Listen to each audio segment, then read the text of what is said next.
ఈరోజు ఈ వీడియోలో నేను మీకు చూపించబోయేది అమెరికాలోని పేదరికం గురించి.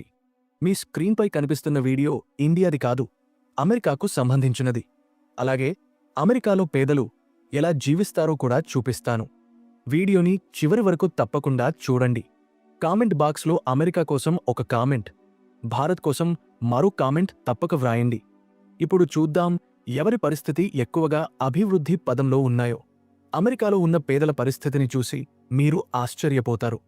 ఫ్రెండ్స్, మనం ఎప్పుడైనా యునైటెడ్ స్టేట్స్ ఆఫ్ అమెరికా గురించి మాట్లాడినప్పుడు మనకి అనిపిస్తుంది ఇది ప్రపంచంలో అత్యంత శక్తివంతమైన దేశమని, ఇక్కడ అన్ని బాగానే జరుగుతూ ఉంటాయని, ఇక్కడ ఉండేవారి జీవితం చాలా బావుంటుందని, ఇక్కడ పేదలు కూడా బాగా తిని బాగా దుస్తులు ధరించి ఉంటారు అనుకుంటాం. కాని ఫ్రెండ్స్, నిజం మాత్రం దానికి చాలా దూరంగా ఉంది. ఎందుకంటే అమెరికాలో పేదల సంఖ్య చాలా ఎక్కువగా ఉంది. కాని వాళ్ల జీవిత విధానం గురించి మాట్లాడితే అనేక ప్రశ్నలు బయటకి వస్తాయి. అంటే అమెరికా లాంటి పెద్ద ధనిక దేశంలో ఉండే పేదల జీవితం ఎలా ఉంటుంది? ఈ వీడియోలో నేను మీకు వివరిస్తాను. వీడియో మొదలుపెట్టే ముందు ఒక చిన్న రిక్వెస్ట్. మన వీడియోలు చాలా ఇన్ఫర్మేటివ్గా ఉంటాయి, కాబట్టి ఫాలో అవటం మర్చిపోకండి. ఫ్రెండ్స్, ఇప్పుడు విషయానికి వస్తే ఎక్కువగా కోటేశ్వరులు అమెరికాలోనే ఉంటారు. కాని ఇక్కడ పేదలు కూడా తక్కువగా ఏమీ లేరు. అందుకే 3.29 కోట్ల జనాభాలో సుమారు 4 కోట్ల మంది పేదరికం తట్టుకుని జీవిస్తున్నారు. మరియు ఇందులో నుండి కూడా 18 మిలియన్ల మంది ఎలాంటివారు ఉన్నారు అంటే, వారు కనీసం వారం రోజుల పాటు తినేందుకు ఏమీ లేకుండానే ఆకలితో పడి ఉంటారు. కోటీశ్వరులతో నిండిన ఈ ధనవంతుల దేశంలో ప్రజలు ఇలా ఉండటం నిజంగా ఆశ్చర్యంగా ఉంది. కాని ఇది కేవలం ప్రారంభమే. ఎందుకంటే మీరు అమెరికాలో ఉన్న పేదల నిజాలు తెలుసుకుంటే మరింత ఎక్కువగా ఆశ్చర్యపోతారు.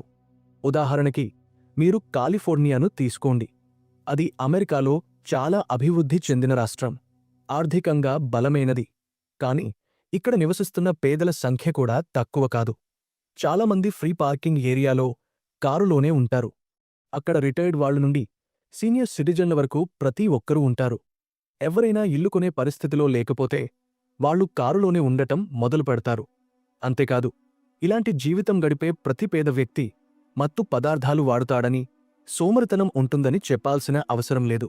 కాని చాలామంది ఇక్కడ తమ జీవితమంతా కష్టం చేసినవాళ్లు ఉన్నారు. కాని ఇల్లు కొనేంత డబ్బు సంపాదించలేకపోతున్నారు. కాలిఫోర్నియా ప్రపంచంలోనే అత్యంత డైనమిక్ స్టేట్స్లో ఒకటి. అక్కడ నిరుద్యోగ సమస్య కూడా ఉంది.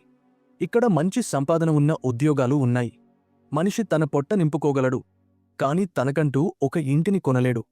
అందుకే కాలిఫోర్నియాలో చాలా ప్రాంతాల్లో ప్రతి 4వ వ్యక్తి తక్కువ ఆదాయ రేఖ కిందే ఉంటాడు. పైగా ఇక్కడి నియమాలు, చట్టాలు కూడా చాలా విచిత్రంగా ఉంటాయి. పేదలకు ఎదగడానికి అవకాశం ఇవ్వవు.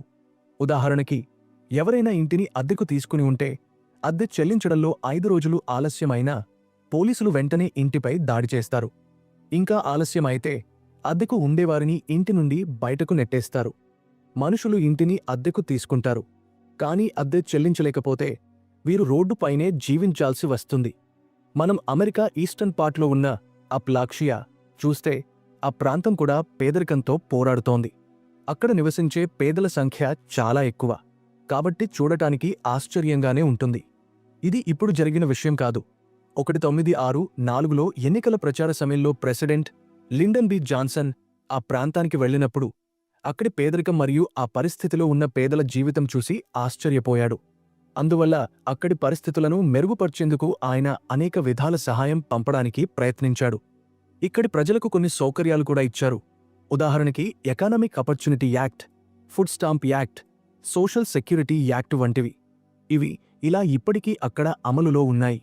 అయినా కూడా దానివల్ల ఎలాంటి ప్రయోజనం కలగలేదు. ఎందుకంటే ఇప్పటికీ పేదరిక రేఖ నుండి బయటకు రావడం ఎవరికీ సాధ్యం కాలేదు. వారి జీవితం రోజురోజుకు మరింత చెడిపోతోంది. పెరుగుతున్న ఇంధన, వస్తువుల ధరల వల్ల ప్రభుత్వ సౌకర్యాలు వారికి సరిపోలడం లేదు. కానీ అసలు ఆశ్చర్యం కలిగించేది లాస్ ఏంజల్స్ గురించి విన్నప్పుడు. అక్కడ పేదరికం ఉన్నదని ఎవరైనా ఊహించలేరు. అమెరికాలోని అత్యంత పాపులర్ అయిన, ధగధగ మెరుస్తూ ఉండే ఈ నగరంలో కూడా పేదవాళ్లు బారులు తీరి నిలబడి ఉండటం మీరు గమనిస్తారు. కొందరికి తినడానికి లేదు, మరికొందరికి ఉండటానికి లేదు. కొందరు బట్టలు లేకుండా రోడ్లపై బలహీనంగా తిరుగుతుంటారు. మీరు ఒకసారి ఆలోచించండి, ఒక లాస్ ఏంజల్స్లోనే సుమారు 60,000 మంది బ్రిడ్జి కింద లేదా రోడ్డు పక్కన బలవంతంగా జీవితాన్ని గడుపుతూ ఉన్నారు. కానీ అంతకంటే కూడా దారుణ పరిస్థితులు న్యూయార్క్లో ఉన్నాయి.